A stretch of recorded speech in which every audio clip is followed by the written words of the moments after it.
Then हमारे पास hypoglycaemia था। Hypoglycaemia अगर होगा बच्चे को तो हम क्या करेंगे, हम उसको ड्रिप लगाएंगे, ड्रिप तो लगाएंगे। हाँ, लेकिन ब्लड ग्लूकोज अगर उसका 54 मिलीग्राम्स पर डेसीलीटर से लेस है तो हम उसको कंसिडर करते हैं। It is an important cause of death during the first 2 days of treatment hypoglycaemia, तो इट्स वेरी डेंजरस के साथ मैं साइन बना देती हूँ कि it's like very haunting and dangerous. So, hypoglycemia may be caused when a serious systemic infection is present or a malnourished child has not been fed for 4 to 6 hours. ठीक है, जो सीरियस सिस्टमिक इन्फेक्शन होगा वो present होगा और जो मैलनरिश्ड child है वो 4 to 6 आवर्स तक फेड नहीं हुआ होगा, तब ये होगा. To prevent hypoglycaemia the child should be fed at least every 2 to 3 hours day and night. Signs of hypoglycaemia, एक तो फीडिंग इंपॉर्टेंट है उसकी, ठीक है, फीडिंग इंपॉर्टेंट है. Signs of hypoglycaemia low body temperature है, लिथार्जी है, लॉस ऑफ कॉन्शियसनेस है, पेलर है, स्वेटिंग है. अच्छा sorry, pallor usually do not occur in malnourished children with hypoglycaemia. ठीक है, ये एनीमिया के साथ होता है associated. If hypoglycaemia suspected treatment should be given immediately without laboratory confirmation, क्योंकि इतनी देर में बच्चा गुजर ना जाए ना, आपने फ़ौरन देनी होती है.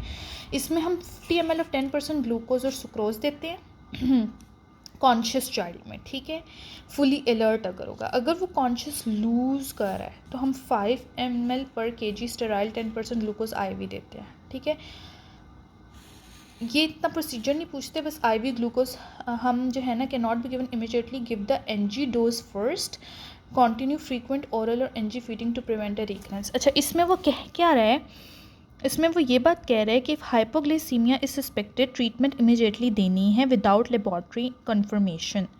ठीक है, इतना आपने देना है उसको, कॉन्शियस में और अनकॉन्शियस में आपने इतना देना है. ठीक है,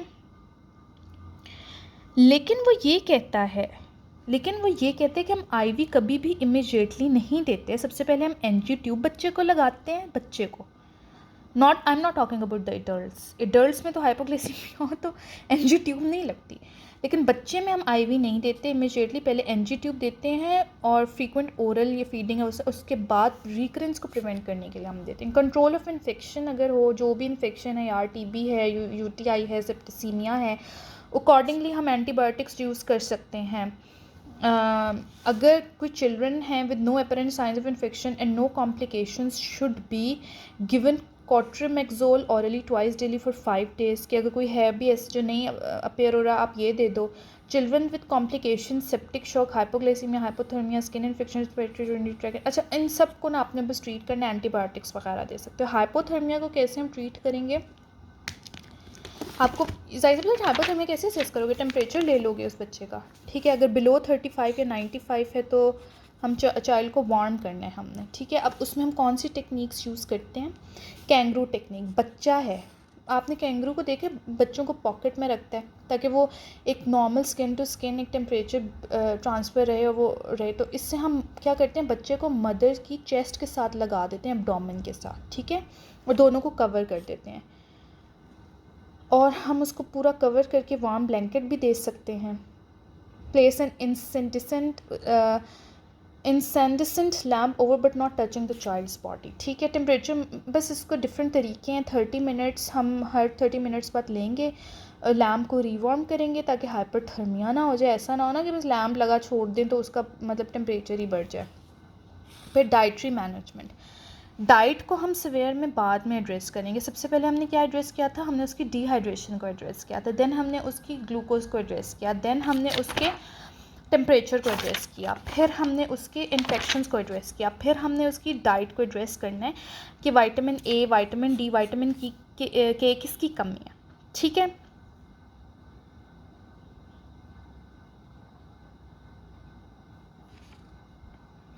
सबसे पहले हम इन पेशेंट्स को हमेशा स्मॉल फ्रीक्वेंट फीड्स देते हैं क्योंकि बच्चे एनोरेक्सिक होते हैं, इनको नोजिया होता है, वॉमिटिंग कर सकते हैं. ठीक है, ट्यूब फीडिंग दे सकते हैं सिवियर केसेस में. Milk is one of the best form of providing both calories and proteins. Milk तो बेस्ट सोर्स होता है ना. ठीक है, दीज इंक्लूड, अच्छा उसमें after 7 to 10 days of dietary management, 7 to 10 days हो गए सॉलिड फीड से, children are after 7 to 10 days of dietary management of solid feeds required of children for olden, हाँ वीनिंग्स ऐसी बात है उसमें हम दलिया, खिचड़ी, फीनी, एग्स यूज़ कर सकते हैं।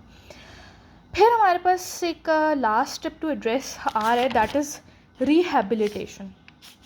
जो सेकेंड स्टेप था बेसिकली मैल न्यूट्रिशन की मैनेजमेंट का, दैट वाज रिहेबिलिटेशन। तो रिहेबिलिटेशन में हमने क्या करना है वो मैं आपको अभी नेक्स्ट पार्ट में बताती हूँ।